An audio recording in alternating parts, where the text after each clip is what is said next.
Karena kayak Vienna, semua perubahan besar dimulai dari sesuatu yang awalnya cuma masalah bau. Pernah nggak sih lo lagi jalan di gang yang sempit, tiba-tiba nyium bau tuh yang uh nggak bisa dijelasin, tapi yang pasti ini tuh bukan bau parfum, ini tuh bau bau kayak gitu, tapi satu kota isinya kayak gitu semua. Dan ini bukan kota sembarangan, ini di Vienna, Austria. Ya, betul, Austria yang terkenal sama musik klasik, Mozart, arsitektur yang elegan. Dulunya itu kota yang baunya itu bikin orang batal buat sarapan. Kita mundur ke abad 19. Waktu itu dunia lagi berubah total. Revolusi industri lagi di puncaknya. Mesin uap ditemukan, pabrik bermunculan, ekonomi lagi kencang-kencangnya. Nah, Vienna kena efek dominonya. Orang-orang dari desa datang buat kerja. Dalam waktu singkat, populasi kota naik gila-gilaan. Tapi, kayak kota-kota besar lain pada masa itu, pemerintahnya tuh pada belum siap. Bayangin nih ya, ilustrasinya tuh kayak lu tinggal di kontrakan yang isinya cuma buat 3 orang, tiba-tiba ditinggalin sama 15 orang. Jadi numpek, sumpek, dan jorok.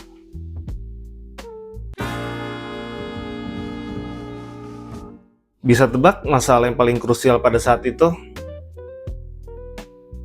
Ya, toilet. Toilet. Karena pada saat itu belum ada sistem pembuangan kayak sekarang. Warga masih pakai ember atau pot buat buang air. Namanya tuh chamber pot. Dan habis dipakai, ya udah, isinya dibuang ke jalan atau ke selokan depan rumah. Jadi nggak kebayang tuh, tiap pagi ada suara langkah orang jalan, ada suara kuda pada saat itu, dan ada suara pluk dari jendela lantai 2. Bayangin deh. Dan parahnya, ini jadi hal yang biasa pada saat itu. Kayak sebuah rutinitas saja, sampai ada jam khusus petugas keliling buat ngebersihin kotoran-kotoran itu dari jalan. Tapi yang namanya manual, udah keburu nyebar duluan baunya.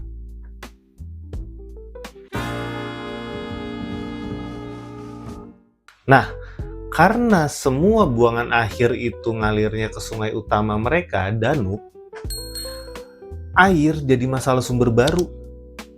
Karena waktu itu masyarakat masih minum air sungai atau sumur yang masih terhubung sama sungai Danube. Akhirnya, kolera, tipes, sampai disentri nyebar parah. Bahkan, di tahun 1831, wabah kolera besar melanda. Ribuan orang meninggal, rumah sakit penuh, dan bau dari saluran air makin parah. Dan ini tuh bukan cuma soal bau doang, ini bau kematian, bau penyakit, bau ketidakberdayaan manusia modern yang ternyata belum siap hidup modern.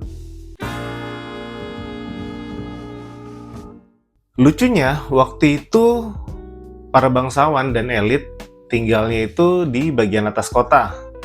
Jadi, yang kena bau paling parah itu ya masyarakat kecil yang tinggal di bawah, yang dekat pabrik, dekat sungai.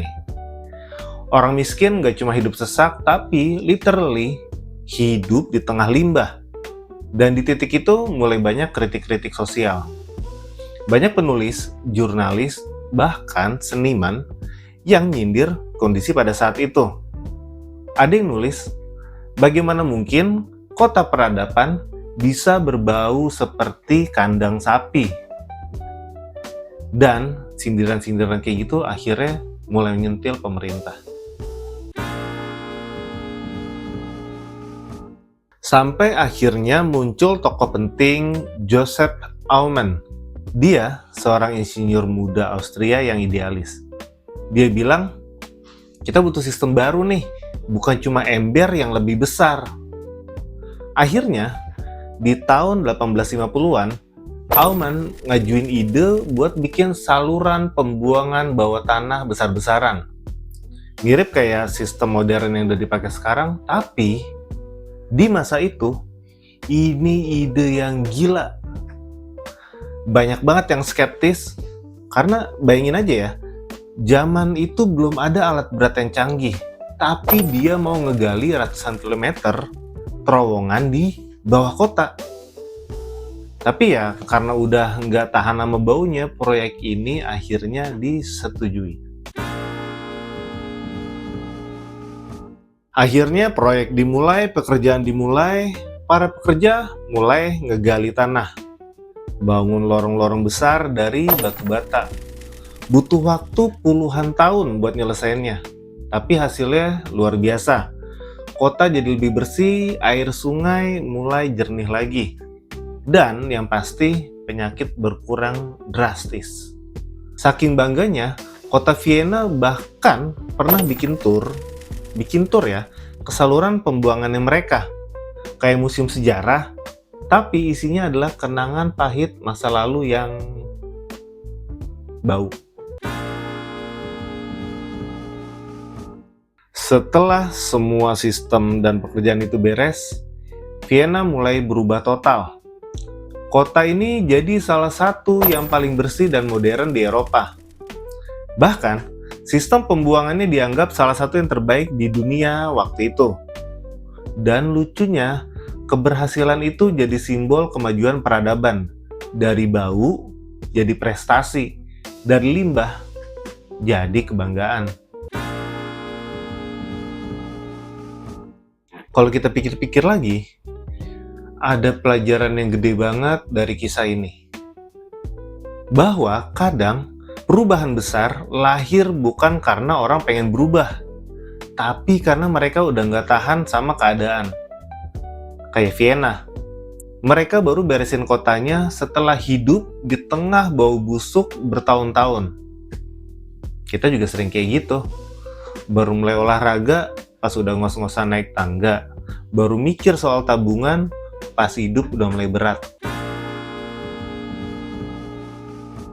Jadi, kalau hari ini lo ngerasa hidup lo bau, banyak masalah, nggak nyaman, atau capek banget sama rutinitas, mungkin itu bukan akhir. Mungkin itu cuma awal dari perubahan yang harus lo mulai. Sama kayak Vienna, kadang hal paling busuk yang lo alamin justru bisa jadi alasan lo buat berkembang. Dan ketika nanti semuanya udah beres, lo bakal sadar bau itu ternyata titik baliknya hidup lo. Jadi itu dia apa kata Oka. Kalau ada saran, komen, langsung tulis aja di bawah. Kita mau bahas apa lagi sih nextnya? Tulis aja di bawah. Sampai ketemu di apa kata Oka selanjutnya. Thank you.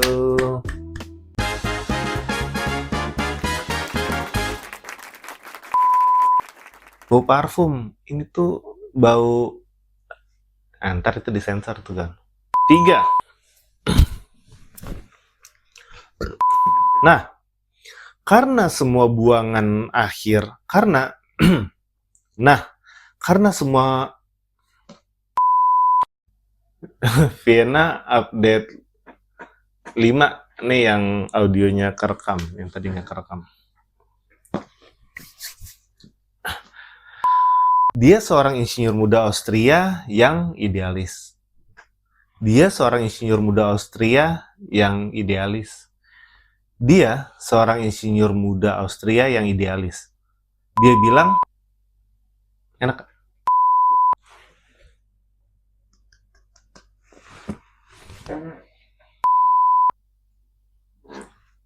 Close.